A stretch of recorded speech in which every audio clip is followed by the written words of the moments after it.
All right, today I'm going to be reviewing this short book here called Politics in the English Language by George Orwell. And when I say short, I'm talking Danny DeVito short. Like, this book is only 25 pages long, and I think it would be more accurately classified as an essay than a book. That being said, I actually much prefer a short, to the point book rather than a long, drawn out one that just repeats itself over and over and over again. Also, it was cheap. I think this puppy set me back about $6 Canadian or so, which I love. Sucker for a bargain. Those of you familiar with the great author George Orwell will know that he's written some absolute cult classic bangers such as 1984 or Animal Farm. Now, I love Orwell books as they often touch on these deep political insights about government overreach or fascism, totalitarian dystopian societies, and all that. And he had a knack for predicting various things which have played out many years later, and that's one of the interesting aspects about his writing. It just seems to stand the test of time, and Politics in the English Language is no exception.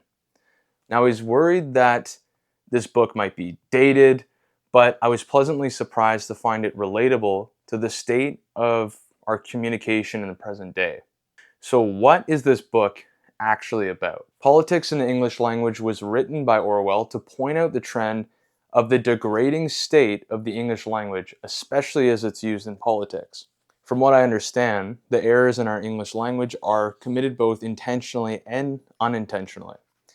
And this book doesn't just talk about politics directly, just a few mentions about how political rhetoric may be used to manipulate people with certain phrases or vague words. And also at the end of the book, there is a couple pages dedicated to the review of Hitler's book Mein Kampf, which is interesting to read as Orwell was a contemporary of Hitler's and had an interesting take on him as a person, which I think is worth reading.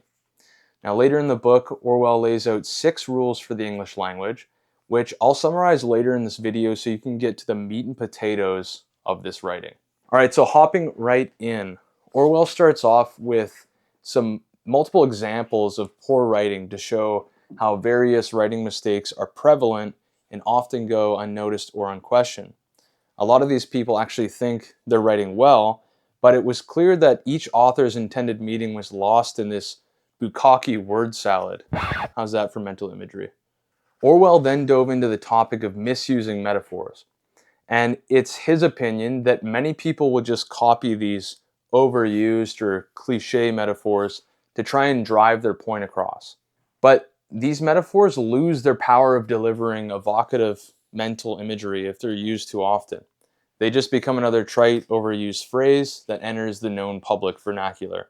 And, therefore there's nothing new or novel about it.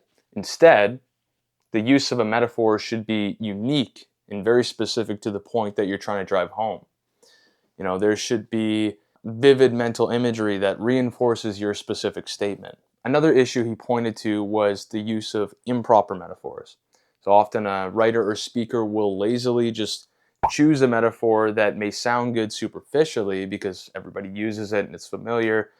But when you actually analyze the sentence closely, the metaphor doesn't translate to any coherent meaning, or the metaphor does translate to an entirely different meaning than the one you intended. We also want to be careful to not confuse our audience with the use of overcomplicated Latinized words. I know I've been guilty of using more complicated words to try and come off as more cultured and intelligent, but this can actually have a negative effect depending on what your intent is and who your audience is.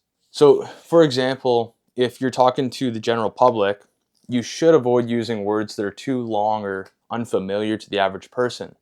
Flexing your vocabulary on the average Joe does nothing except hide the meaning of your message and also make you look pompous.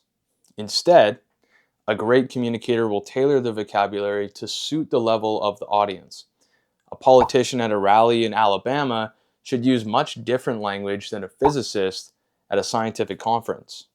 Orwell also described the importance of precision in the words chosen. So many words hold an almost ambiguous definition. Words or phrases of this kind are often used in politics to mask an ugly truth. Now, this is also known as a euphemism, right? A word may be phrased in a way where the reader or the listener can read between the lines and understand a general meaning, but the harsh truth is hidden in the flowery or obscure language. This is a very common political tactic. For example, like we say things like, he passed away, when we literally mean he died, or we slept together instead of we had sex, or collateral damage instead of civilian casualties. You get the picture there, right? So now let's get into George Orwell's 6 rules for the English language. So rule number 1 is never use a metaphor, simile, or other figure of speech which you are used to seeing in print.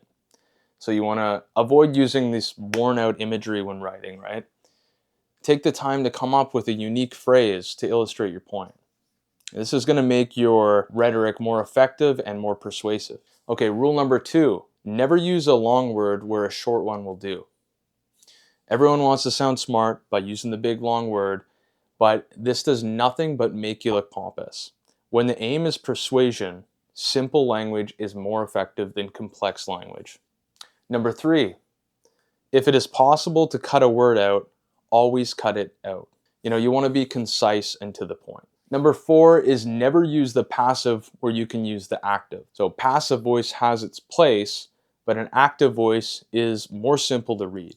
Rule number 5 is never use a foreign phrase, a scientific word, or a jargon word if you can think of an everyday English equivalent. Number 6 is break any of these rules sooner than say anything outright barbarous. All right, so overall, I really like this short book. I think it should be required reading in school, and I think it's a short, interesting primer not only on how to make your own writing more effective, but also how to analyze the writing or rhetoric of politicians and better understand the tactics that are used to try and influence the masses through written word or speech. And I highly recommend this book, so go give it a read.